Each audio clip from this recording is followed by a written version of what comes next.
कंगना रनौत पे एक बात तो कर ही दो। जी। देखिए, वो अपनी फिल्म को हिट कराने के लिए विवादित बयान दे रही हैं, लेकिन वो बीजेपी की फिल्म जरूर पिटवा देंगी हरियाणा इलेक्शन में। ये तो उन्होंने इतना काम तो कर दिया कि किसान आंदोलन, किसानों के बारे में कंगना रनौत ने पहली बार ऐसा बात नहीं की कि वो आतंकवादी हैं, वो बदमाश हैं, वो अपराधी हैं।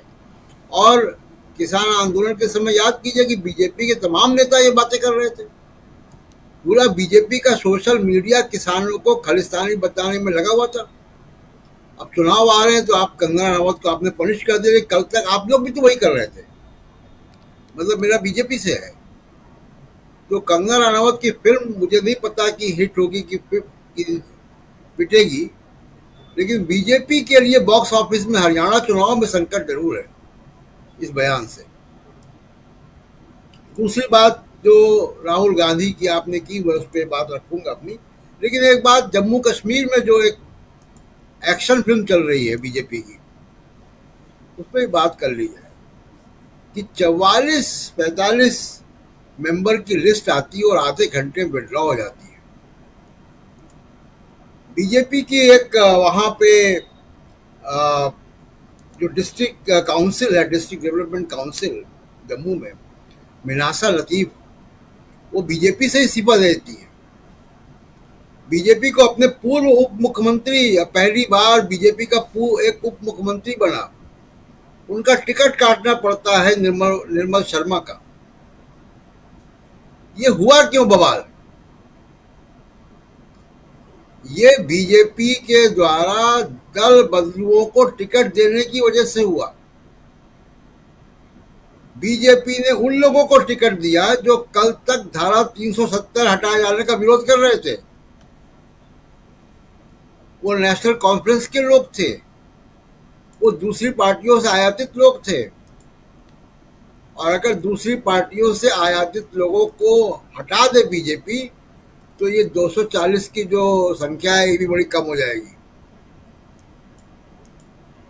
तो ये जम्मू कश्मीर में जो कोहराम मचा, उसका कारण ये है, गुस्सा लोगों में ये आया कि कि बीजेपी के वो वर्कर्स जो वहां पे लड़ते रहे, जिन्होंने बीजेपी को शुरू से साथ दिया, उनको टिकट न देकर और दल बदलुओं को टिकट दिया जा रहा है। उन लोगों को टिकट दिया गया। अभी अमित शाह देश भर में प्रेस कॉन्फ्रेंस करने की बात कर रहे थे 370 पे। बताइए, नेशनल कॉन्फ्रेंस के नेता जो 5 महीने तक, 6 महीने तक नेशनल कॉन्फ्रेंस में थे, जो 370 को बहाल करने की बात कर रहे थे, उनको आपने बीजेपी का टिकट दे दिया। इसलिए मैंने पूछा था कि श्रीनगर में प्रेस कॉन्फ्रेंस कब करेंगे। वहां प्रेस कॉन्फ्रेंस करते तो ये सवाल आते सामने। अब जहां तक राहुल गांधी की बात है, राजीव जी, कंगना रनावत के जैसे एक राहुल गांधी को ट्रोल कराने के लिए सोशल मीडिया में भी एक सज्जन लाए गए हैं, लेकिन वो सामाजिक न्याय का इतना विमर्श इतना बड़ा हो चुका है, इतनी बड़ी आबादी उसको चाहती है, और वो देश हित में है। आर्थिक नीतियां कैसी हो, इसके हित में है। यूएनडीपी का जो अ, वो बनता है, ह्यूमन डेवलपमेंट इंडेक्स, उसमें उसमें इनपुट जा सकते हैं वहां से, अगर उसमें सोशो इकोनॉमिक सर्वे भी साथ में जोड़ेंगे।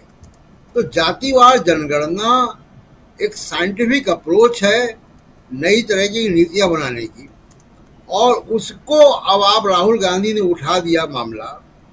तो सोशल मीडिया में राहुल गांधी को कंगना रनावत जैसे लोगों के द्वारा ट्रोल करवा के आप इसको बदल नहीं सकते। ये अब राजनीतिक हकीकत है, और इस राजनीतिक हकीकत को बीजेपी और नरेंद्र मोदी जितना जल्दी पहचानेंगे, उतना कम नुकसान होगा। जी। तो राहुल गांधी ने देश भर का विमर्श जो है बदल दिया है। प्रोफेसर रविकांत वहाँ थे और वो बता चुके हैं कि किस तरीके से, और केवल केवल इलाहाबाद की स्पीच की बात नहीं कर रहे राजीव जी, हम लोग भी देश भर में घूमते हैं, बात करते हैं लोगों से, जातिवाद जनगणना अब आने वाले हर चुनाव में एक बड़ा मुद्दा है, एक राष्ट्रीय मुद्दा है, और केवल राजनीतिक मुद्दा नहीं है। ये मुद्दा सामाजिक न्याय से जुड़ा हुआ है या आर्थिक न्याय से जुड़ा हुआ मुद्दा है। तो इसलिए ये जरूरी है कि जातिवाद जनगणना हो, और वो अब रुक नहीं पाएगा। मैं राहुल गांधी की इस बात सहमत हूं कि वो रुक नहीं पाएगा, उसको नरेंद्र मोदी करे या आगे कोई करे। चिंता इस बात की नरेंद्र मोदी को है, क्यों अचानक से राहुल गांधी को निशाना बनाया जा रहा है। जनगणना होनी है, 3 साल ऑलरेडी लेट हो चुका है। जनगणना की प्रक्रिया चालू हो गई है, उसका फॉर्म कैसा हो इसके बारे में चिंता बात विवाद विचार विमर्श चालू हो चुका है। अब वो फॉर्म कैसा हो, उसमें जातिवाद जनगणना में फॉर्म दूसरा होगा। तो इसलिए उस पर जब चिंतन होना शुरू हो गया है और राहुल गांधी उस मुद्दे को बड़ा बना रहे हैं, बड़ा बन चुका है, इसलिए अचानक राहुल गांधी को ट्रोल करवाया जा रहा है। लेकिन अब वो मुद्दा बहुत बड़ा हो चुका है राजीव जी, और इससे सोशल मीडिया के ट्रोलिंग से ये संभलने वाला नहीं है।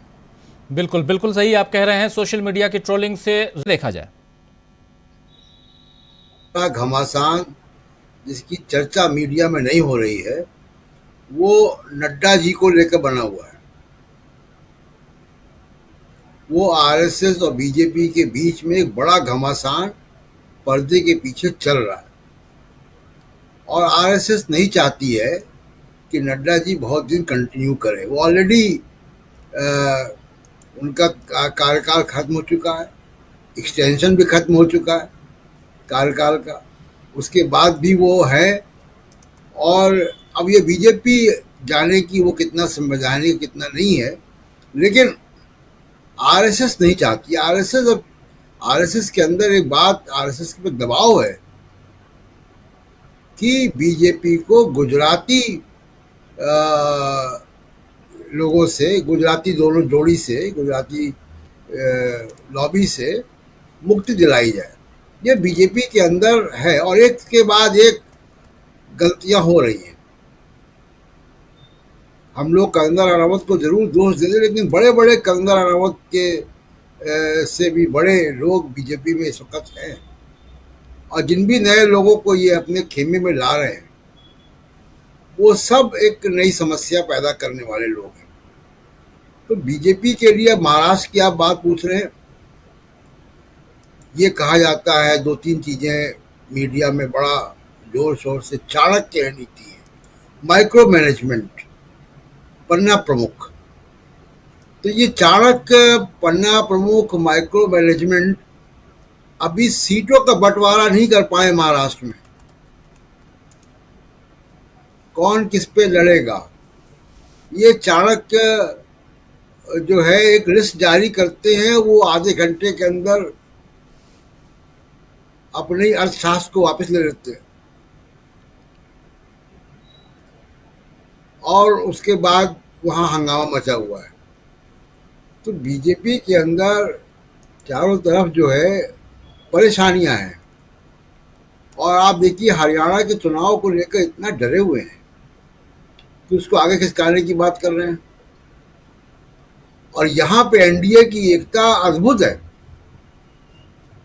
चिराग पासवान की पार्टी हरियाणा के चुनाव को पोस्टपोन करने की डिमांड कर रही है। कितना बड़ा ये उनका स्टेक है हरियाणा में, कितने कैंडिडेट पे चुनाव लड़ रहे हैं, कितनी सीटों पे मुझे मालूम नहीं, लेकिन ये सब बीजेपी में चल रहा है, जिसको कहा जाता है कि पार्टी विद डिफरेंस, अनुशासित पार्टी। मार पीटे हो रही है, जुलूस निकल रहे हैं वहां पे। तो और ये सब चीजें दिखा रही है, जिससे अभी आप देखिए ये तो हो रहा है जो सामने दिख रहा है। एक हमको सामने दिख रहा है कि वक्फ बिल हो, लेटरल एंट्री हो, ब्रॉडकास्टिंग सर्विसेज बिल हो, इन सब की ओल्ड पेंशन, वो न्यू पेंशन स्कीम हो, तो रोज नई नीतियां आ रही हैं और उसी रफ्तार से वो नीतियां वापस हो रही हैं। जी। इतने यू टर्न तो सड़कों पे बनते भी नहीं जितने यू टर्न ले चुके हैं। गोल चक्कर बना दिया यू टर्न बड़े लेकर। तो ये जो इसके बारे में रिव्यू होना चाहिए कि ये पार्टी में जो डिफरेंस, दिक्कत कहाँ है इस पार्टी में। दिक्कत ये है कि पार्टी के अंदर अब वाइब्रेंट पार्टी नहीं है। अब ये टॉप डाउन पार्टी है, ये दो लोग फैसला करते हैं और उन दो लोगों के फैसले पर ही ये पार्टी चल रही है। उन दो लोगों ने सोचा कि नहीं, जो लोग कल तक 370 का विरोध कर रहे थे, उनको पार्टी में समर्थन कर रहे थे, उनको पार्टी में लाकर टिकट दे दो। जम्मू कश्मीर से जी। विरोध हो गया उसका वहां पे। तो ये अगर दो लोगों के विवेक पर ये पार्टी चलेगी तो इस पार्टी का यही सब चीजें धीमे धीमे सामने आएंगी। वो तो मीडिया, क्योंकि मीडिया का एक बड़ा हिस्सा और कॉरपोरेट अभी भी अपने स्वार्थ की वजह से इनके साथ है, क्योंकि उसके काम कर देते हैं, इसलिए अभी चीजें थोड़ा ढकी हुई हैं, लेकिन अंदर अंदर पानी के अंदर बहुत हलचल है। अब एक बात मैं संविधान की भी कर दूं, जो आपने शुरू में चर्चा की। देखिए, संविधान को लेकर दोनों की, अगर आप राहुल गांधी और नरेंद्र मोदी का हाव भाव देखें, संविधान के प्रति अप्रोच देखें, नरेंद्र मोदी संविधान को मस्तक से लगा रहे हैं, राहुल गांधी संविधान को ऐसे लेके खड़े होते हैं। इन दोनों में फर्क क्या है? नरेंद्र मोदी संविधान की मूर्ति बनाकर उसकी पूजा करवाना चाहते हैं, उसको लागू करना नहीं चाहते हैं, उसको आत्मसात करना नहीं चाहते, उसको वो हाथ में लेकर नहीं चलना चाहते। संविधान की पूजा करो, संविधान को एक दैवीय पुस्तक बना के पेश कर दो, लेकिन संविधान लिविंग डॉक्यूमेंट है, उसको लागू करना पड़ता है। वो सोशल जस्टिस की, बराबरी की बात कर रहा है। अगर आप उसको लागू नहीं करते तो आपके नतमस्तक होने से, उसकी आरती उतारने से बात नहीं बनती। और संविधान ये कहता भी नहीं कि आप हमारी आरती उतारें, संविधान ये कहता है कि मुझको लागू करो। ये संविधान की अप्रोच में फर्क है राहुल गांधी और नरेंद्र मोदी की। राजीव जी। बिल्कुल बिल्कुल, राहुल गांधी और नरेंद्र मोदी के संविधान के अप्रोच में क्या फर्क